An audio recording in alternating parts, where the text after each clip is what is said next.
The nurse's expression told me something was terribly wrong before she said a single word. She quietly closed the door to room 214, glanced once into the hallway, and lowered her voice. "Mr. Whitfield, your pastor came to see you tonight." I waited for the rest. He wasn't allowed in.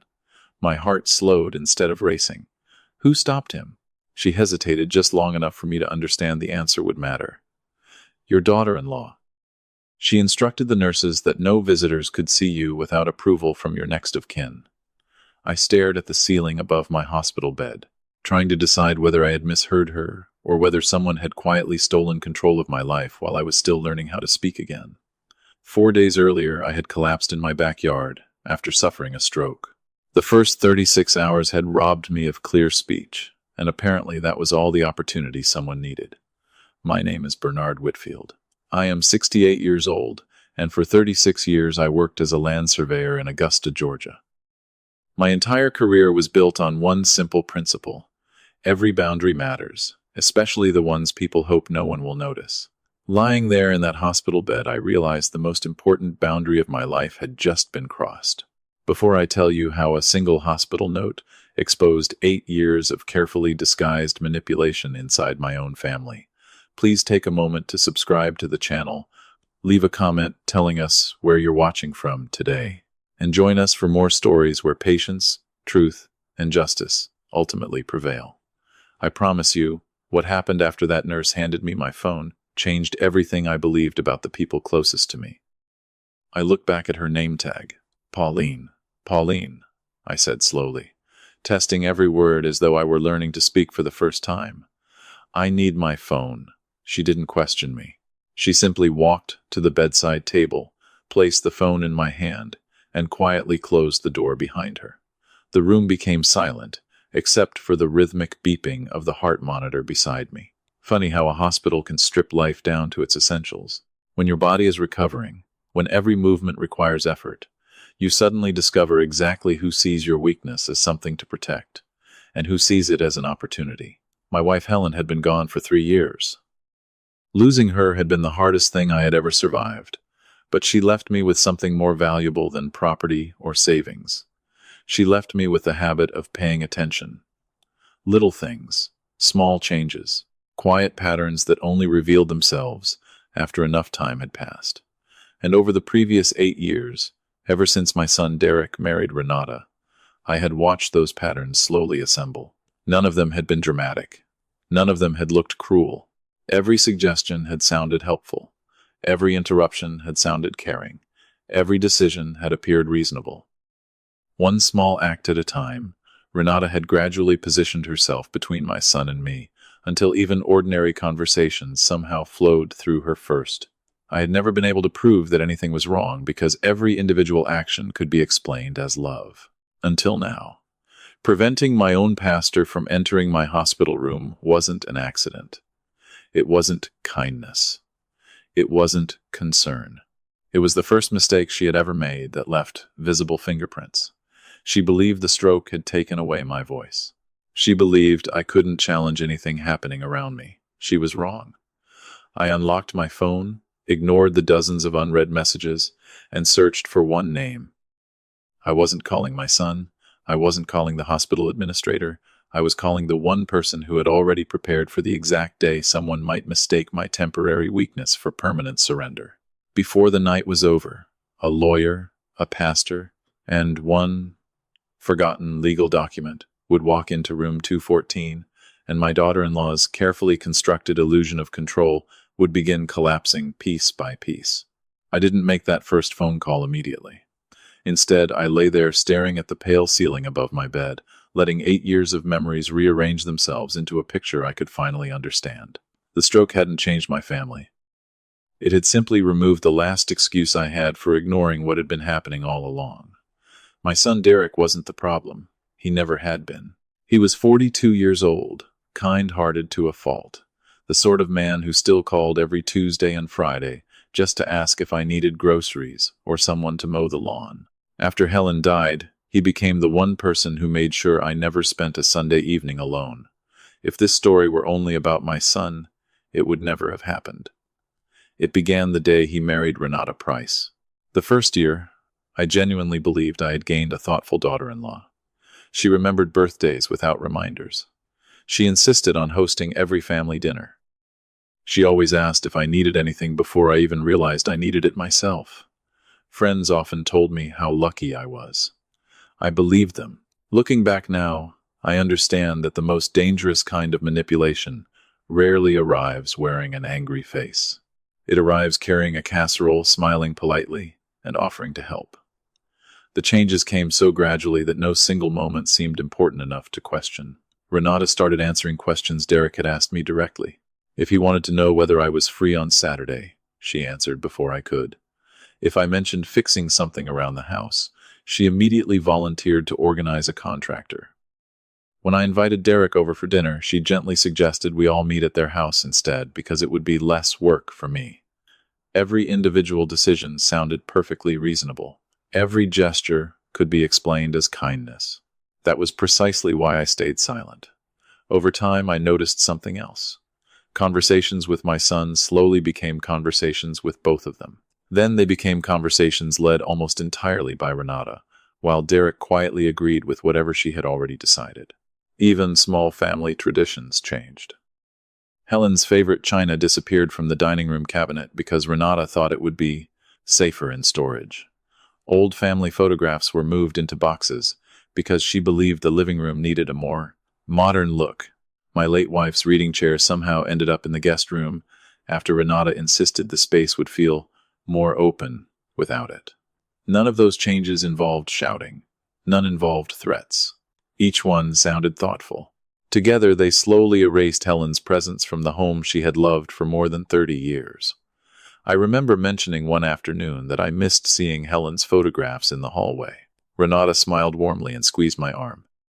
"Bernard," she said softly, "holding on too tightly makes healing harder." Derek nodded without even looking at the wall. That moment stayed with me for years because it was the first time I realized my own memories were being gently negotiated instead of respected. Then came the questions about money. At first, Derek casually asked whether I had updated my will. A few months later, he wondered if maintaining a large house alone was becoming difficult. Eventually, Renata started talking about how much easier life would be if I downsized into a retirement community with security, housekeeping, and neighbors my own age. She never pushed. She simply planted ideas and waited. I often asked myself whether I was imagining things. After all, wasn't she simply trying to help? Wasn't planning ahead responsible? That was the brilliance of everything she did. Every single action stood comfortably on its own. Only when viewed together did they reveal a pattern. And now, lying in room 214, after learning she had blocked the one man who had prayed beside my wife's bedside until her final breath, I finally saw the completed picture. Renata hadn't suddenly decided to control my life because I had suffered a stroke. She had been quietly positioning herself to do exactly that for 8 years. The hospital note wasn't the beginning of her plan. It was simply the first time she believed no one could stop her from putting it into action. I looked down at the phone resting in my hand and finally pressed the first name on the screen. The waiting was over. From this moment forward, I wasn't going to observe the pattern anymore. I was going to expose it. My thumb hovered over the screen for only a second before I pressed the first name. Constance Briggs answered on the second ring, exactly as she always had. For nearly 25 years, she had practiced estate law in Augusta. And after Helen passed away 3 years earlier, she had become more than the attorney who handled my paperwork. She had become the one professional I trusted whenever life required preparation instead of reaction. "Bernard?" she said immediately. "Is everything all right?" I smiled faintly. Good attorneys know when a client never calls from a hospital unless something has already gone terribly wrong. "I'm at St. Joseph's," I told her. "Room 214. Her voice changed instantly. "What happened?" I gave her the short version. The stroke, 4 days in the hospital, my speech returning. Then I told her about Reverend Ellison being turned away, and the note Renata had somehow placed on my medical file, claiming visitors required approval from my next of kin. Constance didn't interrupt once. When I finished, the line remained silent for several seconds. It wasn't uncertainty. It was recognition.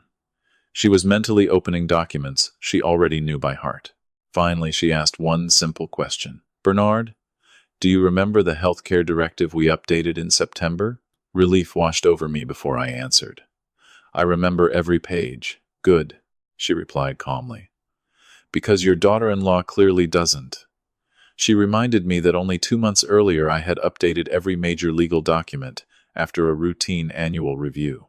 My healthcare directive named one person and one person only as my medical proxy if I became unable to make decisions myself. My son Derek. Not Derek and Renata. Not my family collectively. Derek individually. Legally, Constance continued. Renata has absolutely no authority to approve visitors, restrict visitors, represent herself as your healthcare proxy, or instruct hospital staff to treat her as your next of kin for medical decisions. I closed my eyes, exactly as I suspected. Renata hadn't taken control because the law allowed it. She had taken control because everyone assumed no one would question her while I lay unable to speak. Can you come? I asked quietly. I'm already gathering the documents, Constance answered without hesitation. I'll notify the hospital's patient rights office before I arrive. That note will be gone before tonight is over.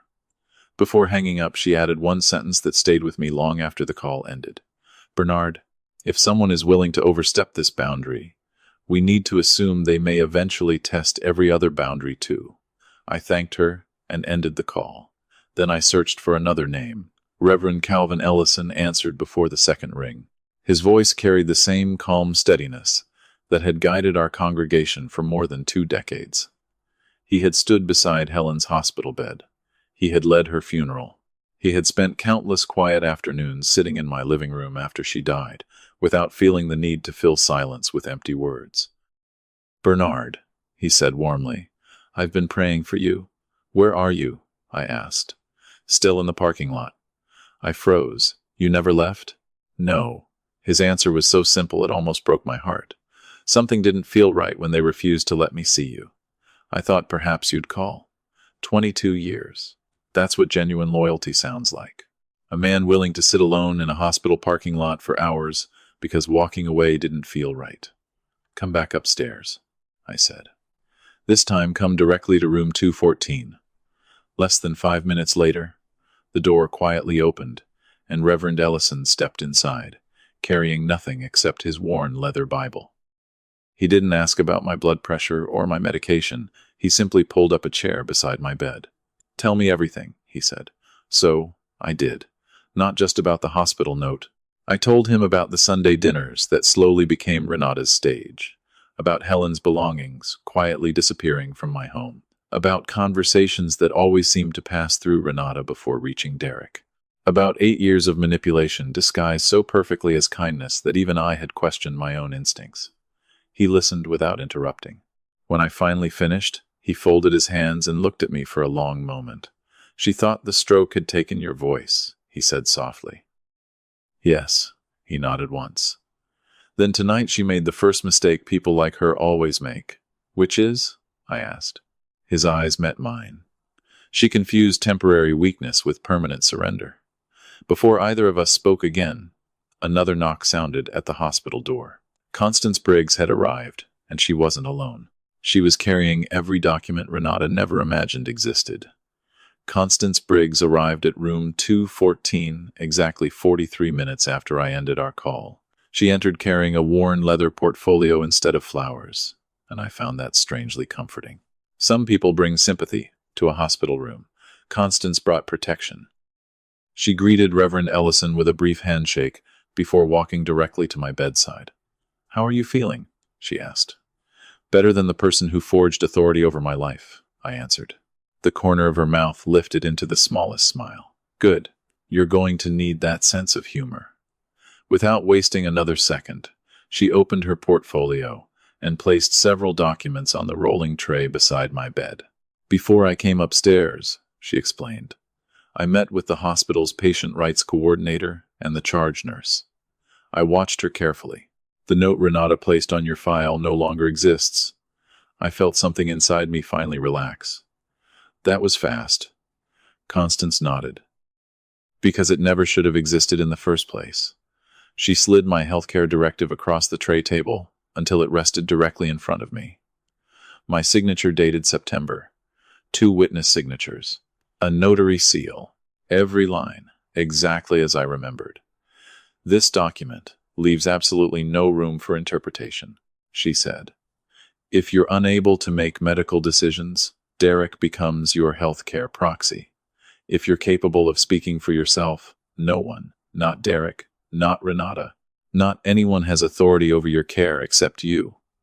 She paused before adding, the hospital corrected the record immediately after reviewing it. Reverend Ellison quietly folded his hands. So she never had any legal authority? Constance shook her head. None whatsoever. She relied on assumptions. The staff assumed she was acting with Derek's permission. They assumed Bernard couldn't speak. They assumed no one would question the request. I looked toward the door. Assumptions nearly gave someone control over my life. Exactly, Constance replied. And assumptions are dangerous when paperwork isn't immediately available.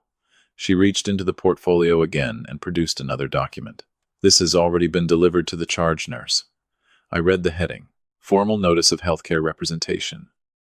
It clearly stated that Renata Price Whitfield possessed no authority to restrict visitors, issue medical instructions, or represent herself as my legal decision-maker. Copies had already been forwarded to hospital administration and scheduled for certified delivery to Renata's home the following morning. She wouldn't discover the document because someone argued with her. She would discover it because the law would quietly arrive in her mailbox. You planned all of this in less than an hour? I asked. Constance looked at me with the calm confidence that had earned her reputation across Augusta. No. She tapped the healthcare directive with one finger. We planned this 2 months ago. Tonight, we simply used the preparation you already paid for. I couldn't help smiling. Helen had always believed preparation solved problems before they became emergencies. Apparently, she had been right again. Constance closed one folder but left another open. Now we need to discuss something much larger than this hospital. My smile faded. What do you mean? She leaned slightly closer so only Reverend Ellison and I could hear. Bernard, people don't usually test one boundary by accident. They test the easiest one first. If Renata was comfortable presenting herself as your decision-maker while you were unconscious, we need to ask a harder question. She held my gaze. What other decisions has she already been preparing to make? The room became perfectly still. Until that moment, I had viewed the hospital note as the problem. Constance saw it differently. She saw it as evidence. Not the crime itself, but proof that someone had already spent years convincing herself she had the right to step into my place. She opened a legal pad and began writing a short list. Healthcare documents, durable power of attorney, estate instructions, property records, banking authorizations, visitor directives. Every line represented another possible doorway someone could someday try to open. When you leave this hospital, she said firmly, we're going to close every single one of them. Before I could answer, footsteps echoed down the hallway. They were slow, confident, familiar. Reverend Ellison looked toward the door first. Constance calmly closed her portfolio. I didn't need anyone to tell me who had just returned. Renata believed she was walking back into the same room she had controlled only hours earlier. She had no idea the room and the man inside it had already changed completely. At exactly 9:27 that evening, the door to room 214 opened without a knock. Renata walked in with the quiet confidence of someone who believed nothing inside that room could surprise her. She carried a reusable coffee cup in one hand and her leather handbag over the other shoulder, dressed as neatly as she had been every day since my admission. If anyone had walked past the doorway at that moment, they would have seen the picture of a devoted daughter-in-law returning to care for her recovering father-in-law. They would never have guessed she had spent the morning instructing hospital staff who was and wasn't allowed to see me. She smiled automatically. Bernard, I brought your favorite soup. Then she stopped. The smile remained on her face for perhaps 2 seconds longer than it should have, before reality caught up with it. Reverend Ellison was sitting beside my bed with his Bible resting on his lap. Constance Briggs occupied the chair near the window, her leather portfolio closed but still within reach. Neither of them looked surprised to see Renata. In fact, both of them looked as though they had been expecting her. I watched her eyes move from Reverend Ellison to Constance, then finally to me. The calculation happened almost invisibly. She understood one fact immediately. If my pastor was sitting beside my bed, the visitor restriction had already disappeared.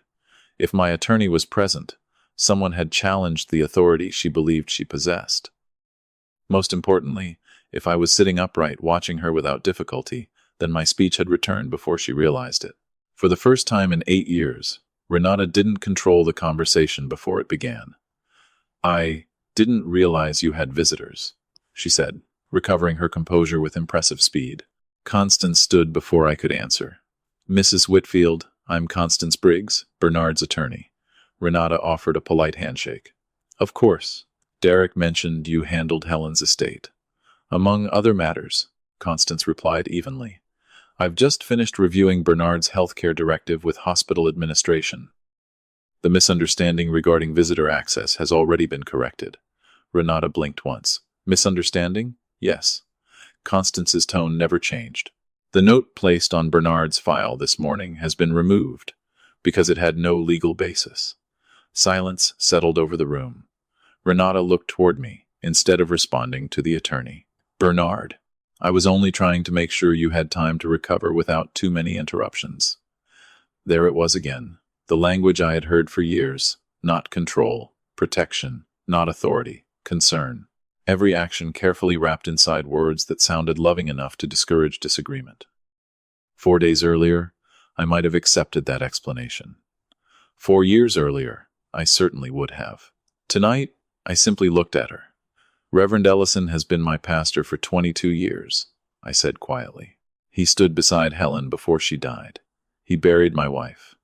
He has prayed with me through the hardest years of my life." Renata remained silent. "He has never needed anyone's permission to visit me before." She lowered her eyes briefly before meeting mine again. "I thought it would be easier if we limited visitors until you were stronger." "You thought wrong." The words weren't loud. They didn't need to be. Constance opened her portfolio and removed a single envelope. "Mrs. Whitfield, you'll receive a certified copy of this tomorrow morning, but I wanted you to hear it directly first." She slid the document across the bedside table. "Bernard's healthcare directive names Derek Whitfield as his sole healthcare proxy, if and only if Bernard becomes incapable of making his own decisions. Bernard is fully capable of making those decisions himself. You have never possessed legal authority over his medical care, his visitors, or his treatment." Renata stared at the document without touching it. I wasn't trying to take control. For the first time that evening, Reverend Ellison spoke. His voice remained calm, almost gentle. "Intentions matter. So do boundaries." Another silence followed. I realized something unexpected. Renata wasn't frightened because Constance had produced legal documents. She was frightened because, for the first time since joining our family, every person in the room could finally see the pattern she had spent years hiding inside acts of kindness. I leaned forward slightly. "Renata, do you know what finally convinced me something was wrong?" She looked at me cautiously, but didn't answer. "Not the note, not today. Today only proved what I'd been watching for 8 years.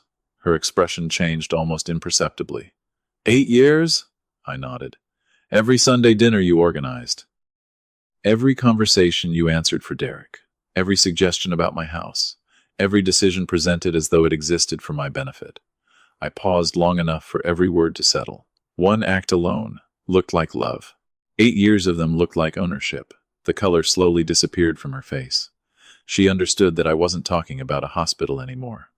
I was talking about our entire relationship. "I'd like you to go home tonight," I said calmly. "Tomorrow morning, Derek and I are going to have a conversation we've postponed for far too long. After that, the three of us are going to decide whether this family still knows the difference between love and control." Without another word, Renata picked up her handbag, glanced once at Constance, once at Reverend Ellison, and quietly walked out of room 214. The door closed softly behind her. No one spoke for several seconds. Finally, Reverend Ellison looked toward the closed door and said, "She came here expecting to manage a patient." He turned back toward me. Instead, she met the man she thought she'd already replaced. Derek arrived the next morning at exactly 7:14. He came alone. That told me more than any phone call could have. If Renata had believed she could still control the conversation, she would have come with him. Instead, she stayed home, knowing the previous night had changed something she could no longer predict. Derek stepped into room 214, carrying a paper cup of coffee he never drank. The moment he saw me sitting upright, he forced a smile that disappeared almost immediately. "How are you feeling, Dad?" he asked. "Strong enough for the conversation we've avoided for years," I answered. He slowly lowered himself into the same chair Reverend Ellison had occupied the night before. Neither of us spoke for nearly a minute. I had spent 36 years reading property lines, but raising a son had taught me something far more difficult. Sometimes silence tells you whether a man came to defend himself or to hear the truth. Derek finally looked up. "Renata said there was some kind of misunderstanding with the hospital." I nodded. "That's what she called it?" He hesitated. "She said she only wanted to protect you." I wasn't surprised. Protection had always been the word she chose whenever control became too obvious to explain any other way. I reached toward the bedside table and handed Derek the healthcare directive Constance had left behind. "Read the highlighted section." He studied the document for nearly a minute before looking back at me. "It says I'm your healthcare proxy. Only if I'm incapable of making my own decisions," I replied. "Yesterday I was speaking clearly. I was making my own decisions. Your wife still instructed the hospital to block visitors."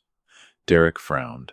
"She told me the nurses asked who should coordinate visitors because you needed rest. Did anyone call you to confirm that?" His expression changed. "No. Did I ever ask either of you to decide who could visit me?" Another pause. "No."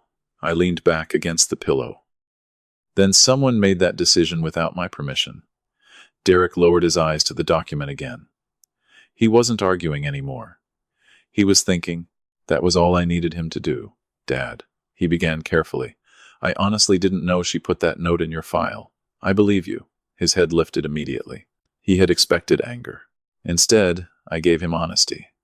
"You've never been the problem, Derek." He looked confused. "Then why does it feel like I'm being blamed?" "Because you've spent 8 years standing close enough to something dangerous that you've stopped seeing its shape." He remained silent. I took a slow breath before continuing. "Do you remember the Sunday dinners after your mother died?" He nodded. "At first you came here every week. Then Renata suggested it would be easier if everyone met at your house. Then she decided the menu. Then she decided who sat where. Eventually, I wasn't inviting you anymore. I was accepting invitations into my own family." Derek stared at the floor. I continued before he could interrupt. "Do you remember Helen's reading chair?" His eyes closed briefly. "Renata moved it." "Do you remember who packed away your mother's photographs?" He swallowed hard. "She said looking at them made you sad." "Did you ever ask me if that was true?" The room became painfully quiet. I wasn't attacking my son. I was showing him something he had never slowed down long enough to notice. One memory by itself meant nothing. 100 memories pointed in the same direction. "She always sounded so reasonable," he whispered. "Exactly." I nodded. "That's why it took me 8 years to understand what I was seeing." Every individual action looked thoughtful. Together they became something else entirely. Derek rubbed both hands across his face. "I thought she was helping you." "So did I." I smiled sadly. "Until yesterday." He looked at me for a long time before asking the one question that truly mattered. "Do you think my wife was trying to take control of your life?" I didn't answer immediately. Instead, I chose my words with the same care I had once used measuring property boundaries. "I think your wife became so accustomed to deciding what was best for everyone else that she eventually forgot where her authority ended." Derek sat motionless. For the first time since entering the room, he wasn't protecting Renata. He wasn't defending me either. He was rebuilding the picture in his own mind, one missing piece at a time. Finally, he whispered, almost to himself, "I've been standing in the middle of this for years." And I never saw it. I reached across the bed and rested my hand on his forearm. "No, son." He looked up. "You saw it every day." I held his gaze. "You just never realized." All the pieces belonged to the same puzzle. Tears gathered in his eyes, but he didn't wipe them away. "What happens now?" he asked quietly. I looked toward the window where the first morning sunlight was beginning to spill across the hospital floor. Now, I said, we stop talking about yesterday and start deciding whether this family still has a future worth saving. The doctors discharged me 10 days after the stroke. My speech had almost completely returned, my left hand still lacked some strength, and my physical therapist handed me a list of exercises that looked far less intimidating than the conversation waiting outside the hospital. Derek insisted on driving me home. The ride back to Cloverdale Road was quiet. Not uncomfortable, thoughtful. Every few minutes he glanced toward me as if he wanted to ask another question, but each time he chose silence instead. I didn't rush him. Some truths need room before they become understanding. The moment I unlocked the front door, the familiar scent of Helen's house wrapped around me, the polished oak floor, the grandfather clock she had convinced me to buy 30 years earlier, the kitchen where we had shared thousands of ordinary mornings that never seemed important until they became memories. I stood there longer than I intended. A stroke reminds you how easily a person can lose the simple privilege of walking back into their own home. Less than an hour later, Constance Briggs arrived, carrying the same leather portfolio she had brought to room 214. This time there were no hospital monitors, no nurses, no urgency. Just my kitchen table, 2 cups of coffee, and a stack of documents thick enough to protect an entire lifetime. "Before we begin," she said, "I want you to understand something." She waited until I looked directly at her. "The hospital incident is over. What we're doing today isn't about reacting to what happened. It's about making sure nothing like it can ever happen again." I nodded. "Close every gap." She smiled. "Exactly." She opened the first folder. My healthcare directive remained exactly as we had drafted it. Derek continued, "As my sole healthcare proxy, if I became permanently incapable of making my own decisions." Nothing changed there because nothing needed to. The second document established a revised, durable power of attorney, with language so specific that no authority could activate unless 2 independent physicians certified that I was unable to manage my own affairs. Even then, every financial action required written documentation and left a complete legal record. "No assumptions," Constance explained. "Only evidence." The third document surprised even me. It was a written instruction addressed to every future hospital, rehabilitation center, or medical facility where I might someday receive treatment. It listed the people who could visit me at any time without restriction, including Reverend Ellison, and clearly stated that no visitor could ever be denied access based solely on the request of another family member unless I personally approved it or the law specifically required it. I couldn't help smiling. Pauline would appreciate this. Constance looked up. "The nurse?" I nodded. She trusted her instincts before anyone else did. Constance made a note in the margin. "Then let's make sure no nurse ever has to rely on instinct again." We spent nearly 2 hours reviewing bank authorizations, property records, emergency contacts, insurance files, and estate instructions. Every signature I placed on those pages felt less like preparing for death and more like reclaiming ownership of my own life. When we finished, Constance carefully returned the documents to her portfolio before speaking again. "Bernard, people often believe estate planning is about money." She shook her head. "It isn't. It's about preserving your voice on the day you can't raise it yourself." That sentence stayed with me. Renata hadn't nearly taken my house. She hadn't nearly taken my savings. She had almost taken something much more valuable, the ability to decide who could stand beside my hospital bed while I was still alive. That realization changed everything.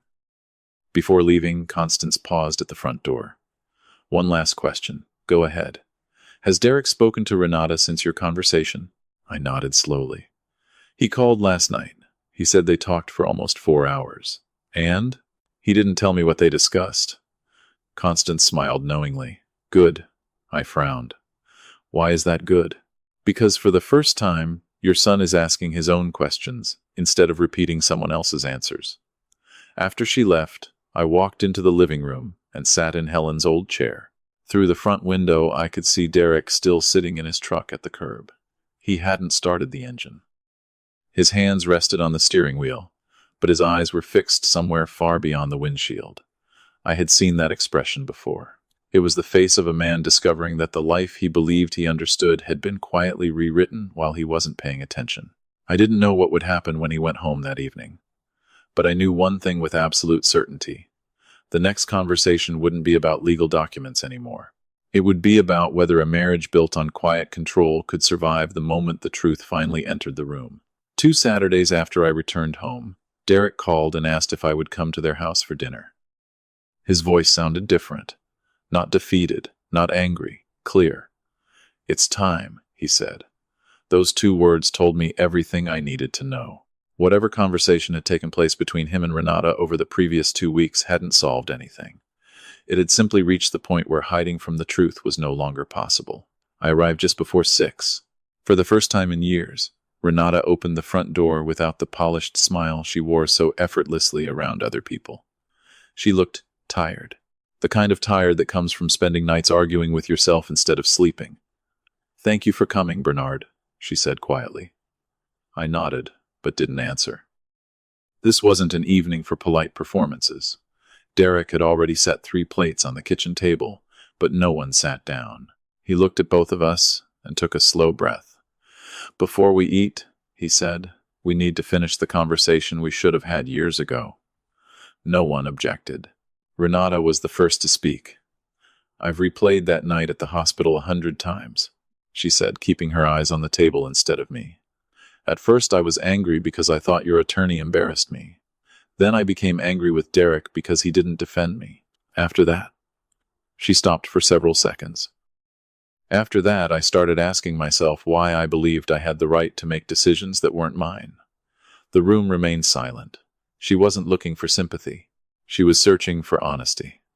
"I kept telling myself I was protecting you," she continued.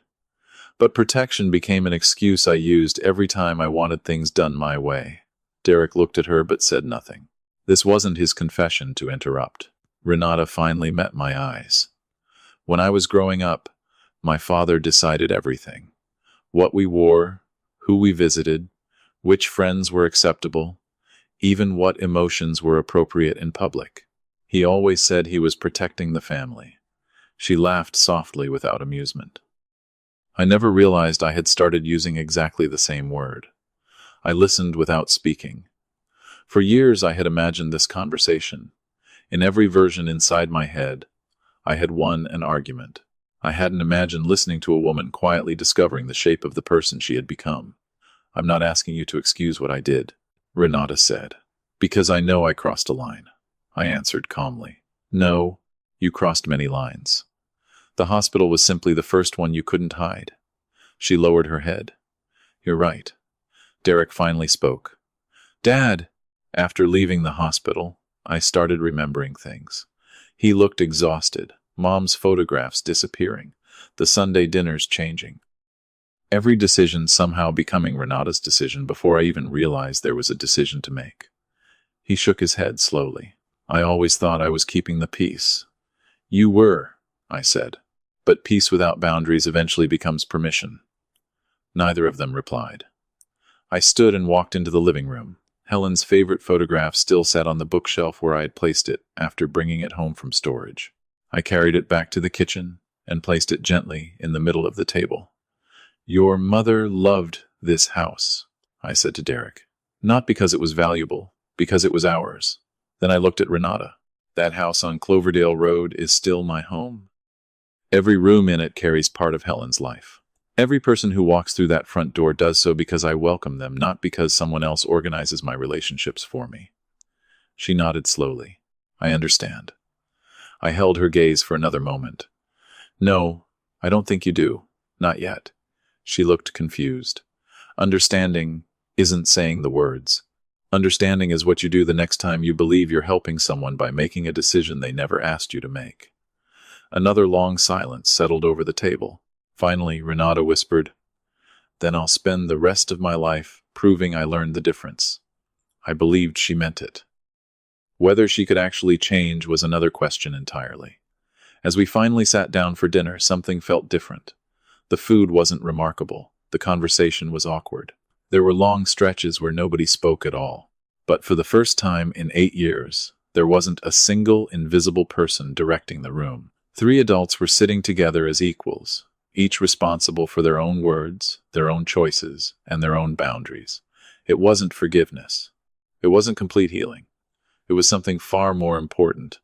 It was the first honest beginning our family had experienced in a very long time.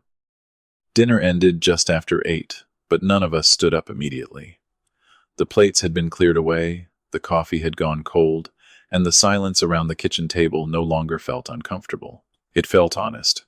For the first time in years, no one was pretending everything was fine, simply to avoid saying what actually mattered. Derek looked from me to Renata, before finally breaking the silence. "Dad," he said quietly, "there's something I need to say before tonight ends." I nodded for him to continue.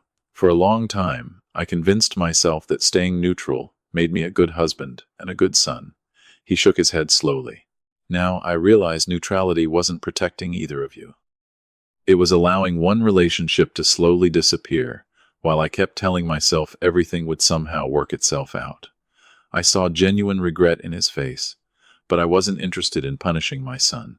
Regret only has value if it changes what comes next. "What are you going to do differently?" I asked. He answered without hesitation. "From now on, if someone speaks for you when you're perfectly capable of speaking for yourself, I'll stop it. If someone makes decisions that belong to you, I'll stop it. Even if that someone is my wife." Renata closed her eyes for a brief moment. She wasn't offended. She knew exactly why those words had become necessary. I looked at both of them before speaking. "Then let me make something equally clear." I folded my hands on the table, just as I had done hundreds of times during business meetings throughout my career. The house on Cloverdale Road is not simply a piece of property. It is the place where Helen and I built our lives together. Every room carries memories that belong to us.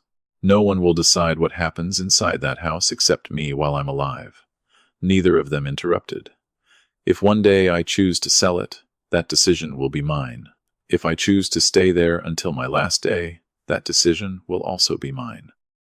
If I invite people into that house, they come because I welcome them, not because someone believes they know what's best for me. I turned toward Renata. "Do you understand what boundary I'm actually talking about?" She answered almost immediately. "It's not the house." I nodded. "No." She took a slow breath. "It's your right to remain the author of your own life." For the first time that evening, I smiled. "Exactly." She looked down at her hands before speaking again. "I spent years believing love meant taking responsibility for everyone around me. Somewhere along the way, I stopped asking whether they wanted me to." She looked back up, her voice quieter than I had ever heard it. "I don't expect you to trust me overnight. Trust isn't something you ask for," I replied calmly. "It's something you return one decision at a time." Derek reached across the table and gently took his wife's hand. Then he looked at me. "Dad, I'd like us to start having Sunday dinner at your house again, if that's what you want." The request caught me by surprise, not because of where we would eat, but because for the first time in years, my son had asked instead of assuming. "I'd like that," I answered. "But one condition." They both waited. "Nobody reorganizes my kitchen." Derek laughed first. It was the first genuine laugh I'd heard from him since the stroke. Even Renata smiled through damp eyes. The tension that had dominated the evening softened, not because the past had disappeared, but because everyone in the room finally understood where the future had to begin. Before I left, Renata walked with me to the front door. The autumn air was cool, and neither of us spoke until I reached my truck. "Bernard," she said quietly. I turned back. "Thank you for telling me the truth before it was too late." I looked at her for a long moment before answering. "No." She frowned slightly. "It wasn't me who decided it wasn't too late." I paused. "That decision belongs to you every single day from now on." She nodded once. This time it wasn't the practiced, reassuring nod she had perfected over the years. It was uncertain, humble, and completely real. As I drove away from their house, I realized something important. Winning had never been my goal. Protecting the boundaries Helen and I had spent a lifetime building that had always been the real victory. And for the first time since waking up in room 214, I believed those boundaries would finally be respected. Winter arrived quietly that year. By early December, the tomato vines along the south fence had withered, leaving only empty rows of soil, waiting for another spring. Every Saturday morning I still walked the backyard with a cup of coffee in my hand, stopping beside the small garden Helen and I had planted together decades earlier. Some people believe healing announces itself with dramatic moments. In my experience, it arrives much more quietly. It arrives the first morning you wake up without replaying yesterday's argument. It arrives when your own home feels like yours again. 3 weeks after our dinner, Derek came over for Sunday lunch, alone. Not because there was another problem, but because he wanted to help me replace several loose boards on the back porch before winter rain arrived. We worked side by side for nearly 4 hours, talking about football, work, and the grandchildren his friends were beginning to have. Ordinary conversations. I had missed ordinary conversations more than I realized. Around noon, another car pulled into the driveway. Renata stepped out carrying a casserole dish. She paused at the gate instead of walking straight inside. That single moment told me more than any apology ever could. For the first time in 8 years, she waited to be invited. I walked toward her and opened the gate myself. "Good afternoon, Bernard," she said quietly. "I made too much chicken casserole," I thought. "If you're comfortable with it. Maybe we could share lunch." There were no speeches, no carefully rehearsed explanations. Just a simple request followed by the willingness to accept whatever answer I gave. "Come in," I said. "Thank you." During lunch, something almost made me laugh. Derek reached for a cabinet to grab 3 plates, and Renata instinctively started to tell him where they should go.